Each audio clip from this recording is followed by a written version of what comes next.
welcome to Grappling with the Great, a forum for promoting an ethical mindset and ethical decision-making to help us better see both sides of complex issues and better navigate the moral challenges of everyday life. Thank you for being with us, and I'd like to thank my guests and introduce them. We have Solomon Ezra Berezin, who's a health and performance coach using nutrition, meditation, and mindfulness to develop a mindset for success. Jeff Koziatek is a certified speaker and peak performance coach, helping professionals to navigate change, sharpen focus, avoid burnout, and make a difference, and a positive difference at that. Mary Kutheis is a certified executive coach, an axiogenics coach, and author of Making Minutes Matter, a guide to being content with how you spend your time. Thank you all very much for being with me on Grappling with the Great. Glad to be here. Thank And you. let's jump into today's ethics challenge. Upon arriving at the grocery store, Sonny remembered that this was a green store that charged extra to supply shopping bags, and he had neglected to bring his own bags. Not wanting to pay more for bags, he stepped outside and helped himself to one of the many cardboard containers that were stacked up outside for recycling. He put the carton in his shopping cart and filled it with his groceries as he shopped. On his way out of the store, Sonny found himself blinded by the flash of camera lights and found himself face to face with a microphone. "Congratulations," a man said in a booming voice. "You've been chosen as the Pepsi customer of the day."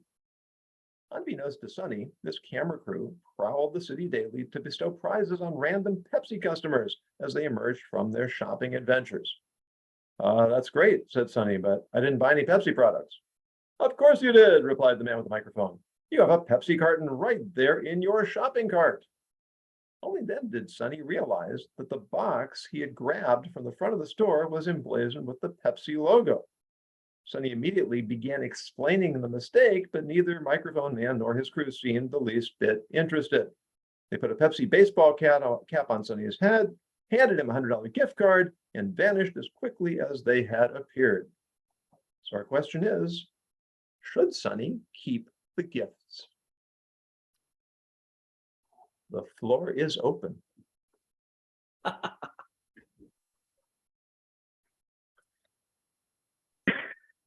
Well, I'm gonna. Go ahead. Who would like? Take it away, Solomon. So going through, like, first of all, I think the short answer would be yes. But as you encourage us to entertain and question our intuition, I went through paragraph by paragraph, and so the store is a green store, so it definitely was aligned that it put the cardboard boxes outside.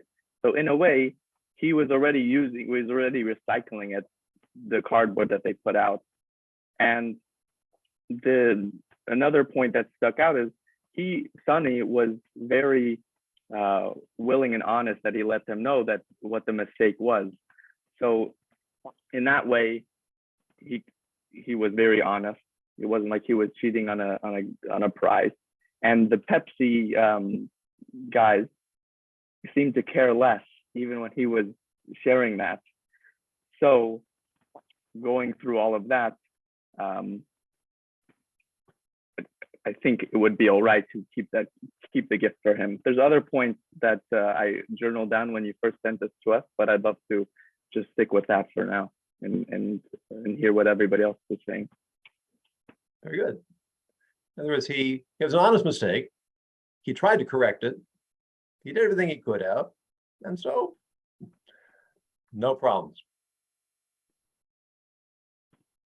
Are we done? Yeah, I think so. I think we solved it. Now, Mary was going to say something earlier. I'd love to hear what you were going to say. It was similar to what Solomon was saying, and I think one of the extra considerations is how he feels about keeping it. It sounds a little bit like the Pepsi people. Maybe they were just they wanted to get their job done so they could go home. They needed to find someone who had appeared to be Pepsi. Let's just say it's this guy and let's get the heck out of here so we can go home early or whatever. But he knowing that he didn't really earn that, even though they seem to be okay with it, perhaps he would feel better giving the hat and the certificate to someone else that he knows loves Pepsi.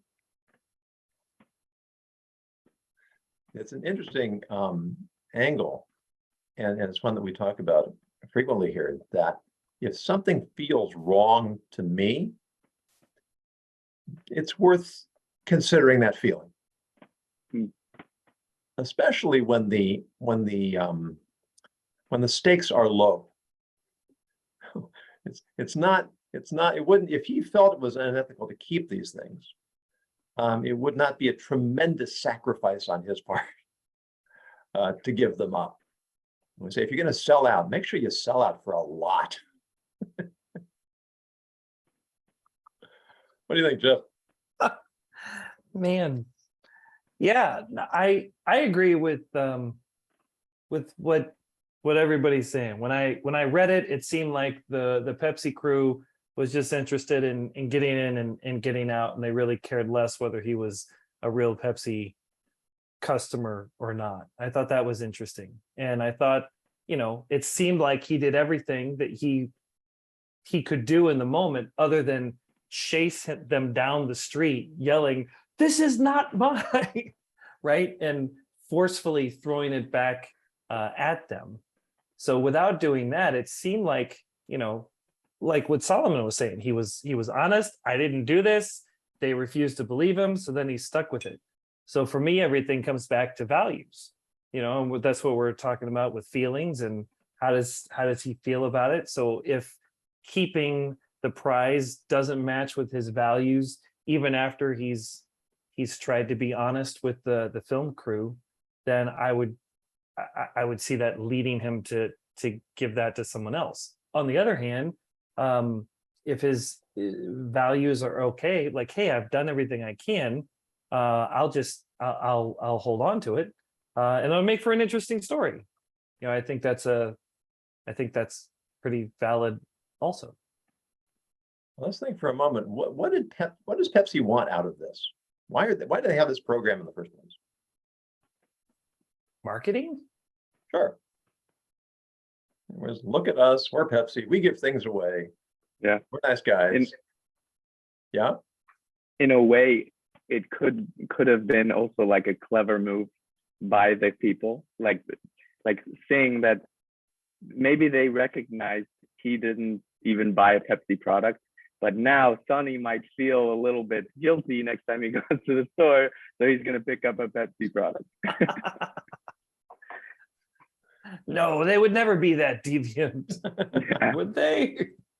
Maybe the ethical dilemma here is not with Johnny, but with Pepsi. How so? Because they're the ones that are giving out these things saying, yeah, this is a guy who loves Pepsi, and he's not. Did they have an obligation to make sure they're rewarding the right person?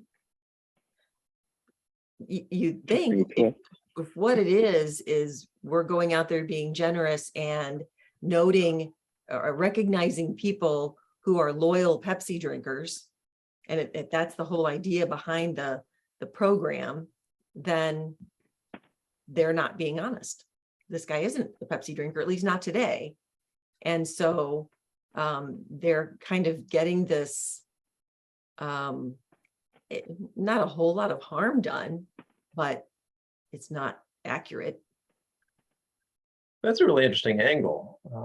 I was thinking in terms of, do they even care whether he's a Pepsi customer? Because as far as what it looks like on camera, they are rewarding the Pepsi customer. That's what the viewers are going to see. And the reality of it is absolutely indifferent to them.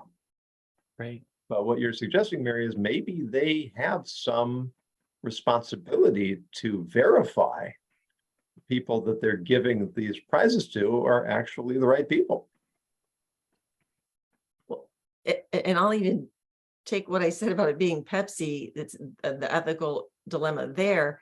Maybe it's not Pepsi at all. It's the two people who are doing this promotion. I mean, maybe their management is saying, go out and find someone And they're the ones that are just like taking whatever shortcut they can to get the Yeah. job done. So maybe it's Pepsi doesn't even know that they're not actually finding a Pepsi customer. Layers upon layers upon layers. But then what about the like, you know, the organization that films a commercial that's promoting their product, and they pay actors to say, I drink such and such tea and it's fantastic. It's revolutionized my life. It's amazing. I've never felt more energetic. I've never slept more soundly, you know, but it's a paid actor. So it's not really, you know, a customer. So if Pepsi was behind this, or if it was the two people, the person behind the marketing plan for this, or if it was just the two people that were on the film crew that was doing this, is that any different than an organization paying actors to represent their product to create the mass appeal and the common person? Hey, everybody's doing this, everybody's buying our product. Is it any different than that, ethically speaking? Now, that's a whole other conversation that we could have, but you reminded me, and some of you may be too young to remember this, but after Bruce Jenner, when he was Bruce Jenner, won the decathlon, he became a spokesman for Wheaties. Mhm. And I still remember the ad. You know, I downed a lot of Wheaties. Well, somebody was able to verify that in fact he had not downed a lot of Wheaties. And he had to make some kind of restitution. Because rather than just saying Wheaties is the breakfast of champions, he said, I grew up eating Wheaties. So even within the industry, or within the law of the industry, there's certain gray areas, that there's endorsement by association, and then there are actual facts that need to be honored. And that's recognized. Certain lines you just don't cross. I could. Oh, sorry. Go ahead. I was just going to add to your point about, or the bringing up a questioning about the ethical part of the camera crew who's filming this. Even though like they were filming it, but Sonny had his response about like his honest response on camera. So we don't know how they maybe edited it, but Yeah. in a sense, you know, that also goes into, you know, the camera, what they were filming.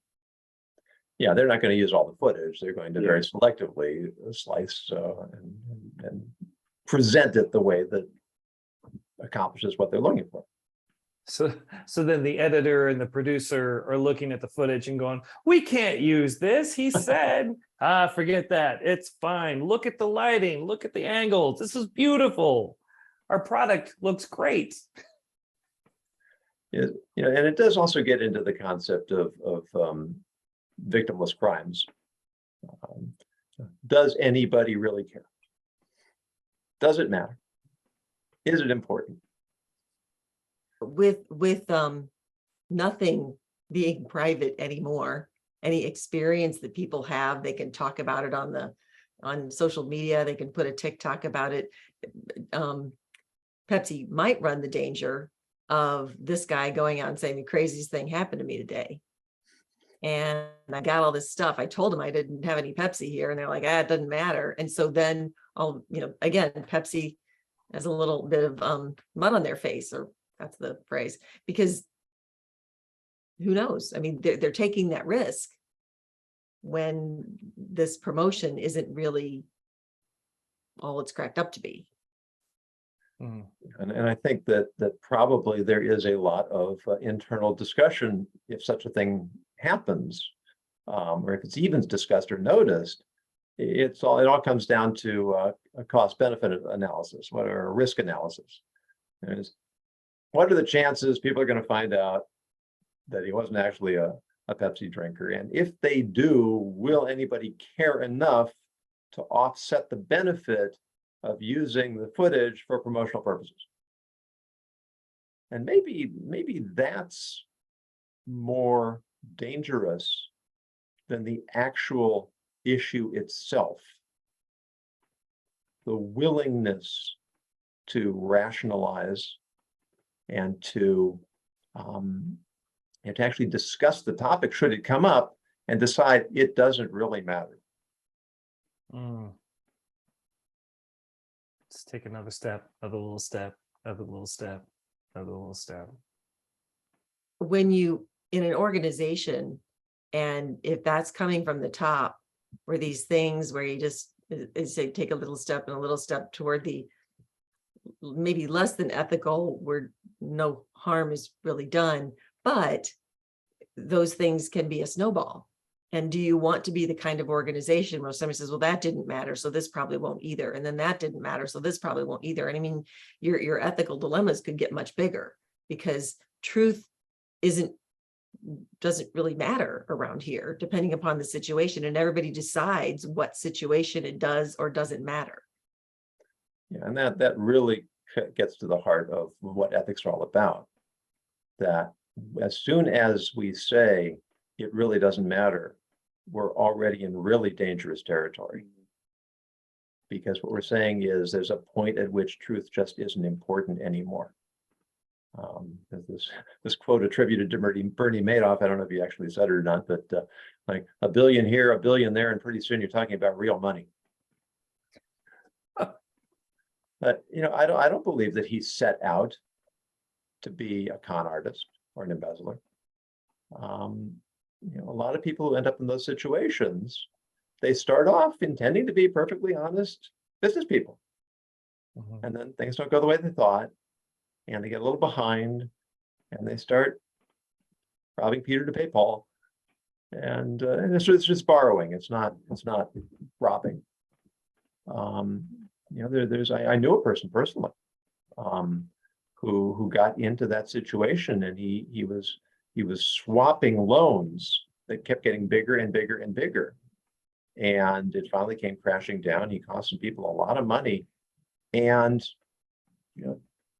to the very end, he never conceded that he was doing anything wrong.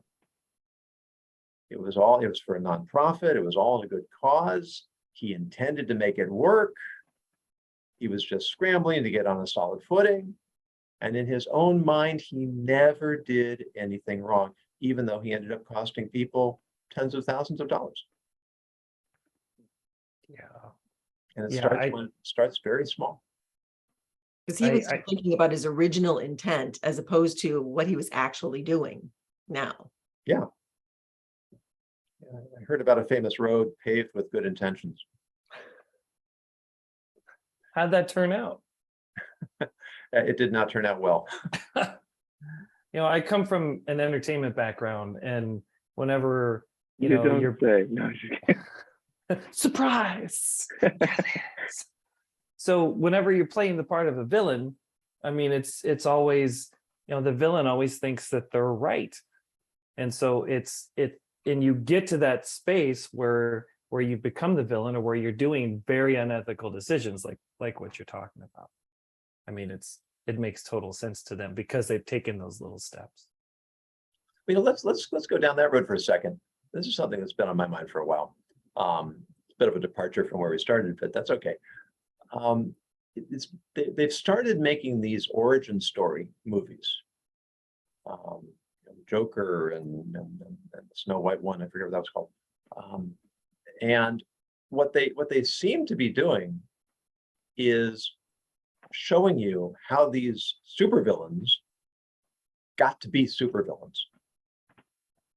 And it usually has something to do with various traumatic events that were not their fault, that twisted them until they became these really evil people. And I'm of two minds about these types of stories.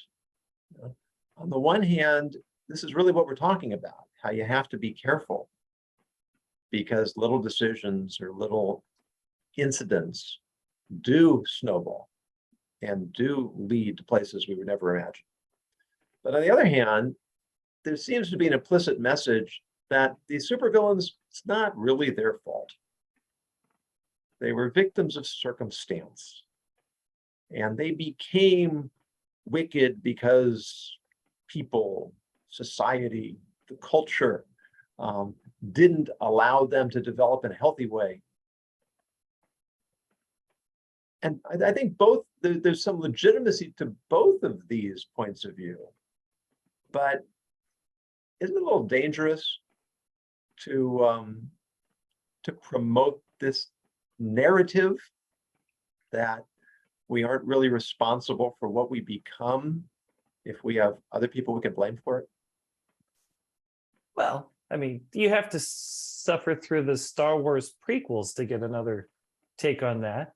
With Anakin Skywalker, yes, his mother died tragically, but it also presented him as a man full of passion and anger, and then the little steps that he took to becoming, I won't spoil it, but you know, I mean, that is another angle on there where it's not totally blaming external forces. It is acknowledging that life happens in certain circumstances or beyond his control, but it's still his choice. It really brings an interesting, really opens an interesting conversation. I think I've also thought about that before, because on one hand, not even to say on one hand or another, but we're definitely not victims to environment or circumstances, and we can learn, and would dare to say should learn, that those situations are precisely there for us to grow from. You know, as we learn, God does these things not to us, but for us. But those situations or events, in a way, until somebody is aware of it, or aware of that greater piece of knowledge or perspective, not to say we could blame it, but that stuff, let's say, happen to you, you know, it's definitely not to excuse traumatic or behaviors or what the person may have done to another person, like in the case of, you know, saying the Joker, that movie. Because like on a deeper, maybe subconscious level, the person could be, responsible to it, and you can't expect that somebody have greater piece of information and education that this is happening for you, you know, to such a great intense or turbulent event. So in a way, we shouldn't, I don't know how to piece it together, that those environmental things, or the environment, that it's not to say that they're a victim to whatever happened, but as a society, we can learn to build better environments to help support that other learning. I don't know if I was a little all over the place. I'm trying to get on both ends. I think I see where you're going, and it's really, yeah. This is another whole program we could have. Certainly from a theological point of view, we believe that there's a guiding hand that puts us in the situations we're meant to be in, and we are meant to respond to them in a way that will help us grow and develop. But even for people who don't necessarily have that theological orientation, from a mental health point of view and a philosophical point of view, to say, well, I'm in this situation, I may not have caused it. Now it's up to me whether I see myself as a victim or whether I see myself as a Navy SEAL. Creator. Yeah, creator. I'm in training. And sometimes the training's tough, and sometimes training hurts, and sometimes the people who are putting me through the training seem like they're cruel. But it's my life. I have to make the most of it. Yeah. And do I take responsibility for myself? And this is how we can tie it back into the whole ethical conversation, right? That now somebody pointed out to me recently that response is the root of responsibility. And that we can be reactive, which is somewhat reflexive, or we can be responsive. We can evaluate, what is the situation? What can I make of it that will be the best for me? And then your other point, Solomon, is that when we are individually and societally are creating circumstances and environments for others, we have to have a certain sense of responsibility for how our actions are going to affect those around us. Mary, you have anything you want to add? You know, going back to those origin stories, it's in terms of understanding one another, and everybody has their story. You hear people say that, and sometimes we can't tell what's going on with people from the outside. I think it's there's value in understanding what made someone perhaps on some level, or what contributed to what they are, and give you some context. That doesn't excuse any nefarious behavior that comes out of that. So they can both exist. That once you know, I think it was it Elphaba in Wicked, found out why she was the Wicked Witch of the West or whatever. Wait, I haven't seen it yet. Sorry. Well, no, that doesn't give anything away, because I mean, Okay, great. she's green, so you know, but it's the story of how she became how she is. And so I think it does help to understand what challenges people have gone through and what they've struggled with. And two people can go through the same struggle, and one of them turn out to be a criminal and one not. Mm-hmm. So there are choices. And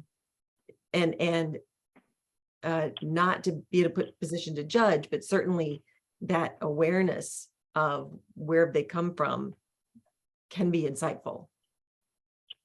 Yeah, I think that's a really good point. And in a minute, I'll ask each of you to give me a 1-minute summation of your final thoughts. But I think, Mary, you brought it back to the point you made right at the beginning, which is, how does Sonny feel about the situation in which he's found himself? If he's bothered that he's been given something that he doesn't deserve, then it might be important for him to not suppress or override those feelings. He may gain more by giving the card to charity and giving the hat away to his nephew than he would gain by keeping them. And if it doesn't bother him, then maybe he should ask himself, why doesn't this bother me? I've gotten something that I haven't earned, that through a mistake, it's come into my hand.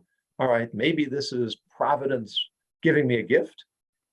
Or maybe it's an opportunity for me to reflect on my core values and why and whether or not I should be disturbed by this. So Solomon, you have a quick summation? Yeah, I just caught at the very last sentence. They handed him a Pepsi baseball cap, and it says $100 gift card. Now, is it a $100 gift card to Pepsi or the grocery store? It might also help him with his decision. You know, if it's a Pepsi thing and he doesn't buy Pepsi products, it's an easy, giveaway. Very good. Mary, you have a thought for us? Oh, you're muted. You're muted. The dog must bark. Oh, Like sorry. barking. A final thought? Yeah. Axiogenics is the marriage of neuroscience and axiology, and axiology is the science of value. So at the center of axiogenics is the central question, which is, what choice can I make and action can I take in this moment to create the greatest net value? If he would ask himself that question, what choice can I make and action can I take in this moment to create the greatest net value? What can I do to create value for myself, for Pepsi, for a person who loves Pepsi, the store? Pull together all of the different possibilities and make a decision based on what he can create in terms of value. Well, thank you for defining that for us, because when I introduced you, I had no idea what that meant. But also, doesn't it also have an effect on sort of rewiring the brain when we go through this process? And when we make the decision, we actually change our brains through the process. Yes, indeed, yes. So we can become more ethically sensitive by struggling or grappling to make ethical decisions. So And realizing that we don't take value, we don't give value, we create value. We are value creating beings. excellent, wonderful takeaway. Thank you. Jeff, you have the last word. Oh man, that's pressure. Pressure's on. Yeah, well, thank you, neuroplasticity, for being able to rewire our brains and become more ethical as we grapple with this stuff. You know, I have to echo what Mary was saying. I'm a values guy, and so if